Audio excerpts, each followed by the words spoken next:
Hizo ni vurugu ambazo kwa siku ya leo zimetokea bana jioni hii hapa, wakati mtu mzima Diamond anawasili Tarime. Wakati anashuka akachukuliwa na gari kama unavyotazama hapo. Wakati anatoka uwanja wa ndege fresh ilikuwa sawa, lakini wakati anapita mtaani kama watu walikuwa wanamgombania hivi, kafika stage kwamba mpaka polisi wenyewe kama unavyotazama hapo na ulivyotazama, ikafika sehemu wakawa wanawatoa bana washikaji ambao walikuwa wanaingia wanangangana kwa nguvu, wanataka kufahamu kwamba ni nani ambaye alikuwa huko ndani, lakini walikuwa wanatamani pia kufahamu kwamba Diamond amepanda gari gani bana kwa siku hii ya leo. Tukumbuka siku kama wiki nzima mwezi hivi promo imekuwa ikipigwa zaidi bana kwamba tukutane kwa ndugu zetu Tarime. Leo zinduzi rasmi wa CMG hotel hiyo ambayo bana kwa siku leo imeweza kufunguliwa. Vibe ilikuwa la kutosha na watu walikuwa na ruka sana, lakini siku ya kesho itakuwa ni maradufu kwa sababu wengi wanatamani bana kuona kwamba ni nini hasa ambacho kitaendelea pale, lakini kutaka kuona kwamba show ya mtu mzima Diamond itakuwaje,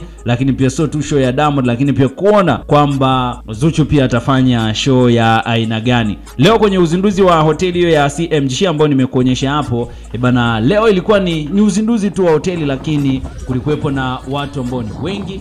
Vibe pia ilikuwa la kutosha, lakini pia miongoni mwa vitu ambavyo binafsi nimevifurahia na nimevipenda zaidi ni pale bana ambapo nimeona Zuchu pia alijaribu kupanda stejini kwa stage ambayo imeandaliwa imefungwa, japo hajaimba, lakini amejaribu pia amejaribu kuwaonyesha kwamba mashabiki zake kwamba kwa kile ambacho ataenda kukifanya kwa siku ya kesho. So kwa siku ya kesho tarajia na amini kwamba yapo makubwa zaidi bana ambayo Zuchu atayafanya kwa siku ya kesho, lakini pia Diamond atayafanya kwa siku ya kesho, ikiwa timu ya WCB Wasafi imejipanga vizuri zaidi kuhakikisha kwamba burudani itakuwa ni kubwa zaidi. Binafsi sisi kama BM Basha TV tutahakikisha kwamba tunakusogezea bana taarifa na matukio yote na burudani zote bana ambazo zitakuwa zinaendelea bana kwa siku ya kesho. So vibe litakuwa hivyo, kama just imagine tu kama leo vibe limekuwa hivyo, vipi kwa siku ya kesho bana pale kwenye uwanja wa Shamba la Bibi bana Tarime? Naamini kabisa itakuwa ni vibe kubwa, naamini kabisa bana mambo yataenda